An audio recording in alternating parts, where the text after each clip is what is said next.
In this video we'll talk about the queue collection, which is another implementation of the iList interface.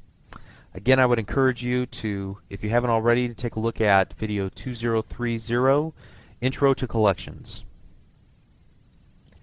It contains the introductory material that explains why the queue is different than the array and the array list. If you recall from our discussion about collections, the queue is kind of a strange little collection that allows you to take a FIFO attitude towards your collection. In other words, first in, first out. The items that are added or enqueued to the queue collection are then, as they are referenced, are removed from the collection. And so this is a really brief video that just demonstrates this. I've chosen to use simple strings, but please note that you could use objects like the car and the truck, objects from the previous examples. So what we'll do is go ahead and fire this up just in debug mode, and I'll resize a couple of things here so we can see. And what we've done is added or enqueued 3 strings. The first one is Bob, Steve, and then Scott. And we can use the peek method, and the peek method will allow us to take a look at the next object on the stack of objects without deleting it. So it allows us to look at it without deleting it. And so I'm going to hit F11 on my keyboard, and at our console, the first element is Bob.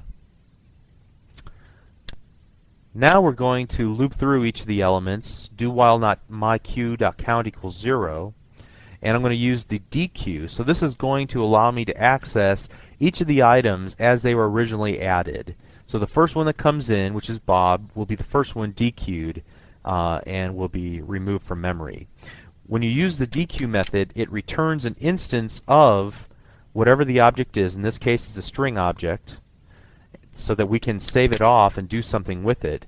And then once it is saved off, it will be removed from the memory. So I'm going to go ahead and run this line of code. So now if I hover my mouse cursor, it has Bob. Now if I also hover my mouse cursor over count, I'm not sure if I can get that here. Let me now highlight it and hit Shift F9. The count is 2. So it's already been removed from memory. And I'm going to simply write out the value that we saved off, in this instance name. I'll just print that off. The next victim of FIFO was Bob. And we'll loop through it again.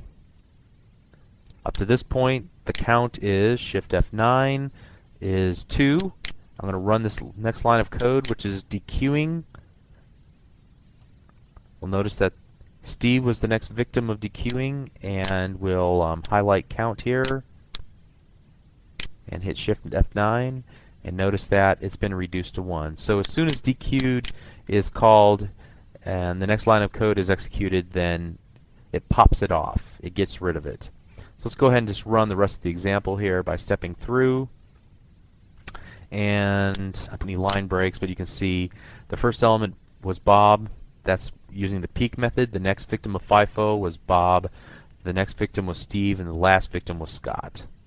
So you can use the queue collection whenever you need to work with things both in a very sequential basis, and also when you want to work with them on a temporary basis. Once you use the object, then you can get rid of it. So it works in situations like message queuing, or whenever you have a collection of objects that you want to process one by one, and when you're done processing them, you want to just throw them away. So it's a neat collection for dealing with items in that regard.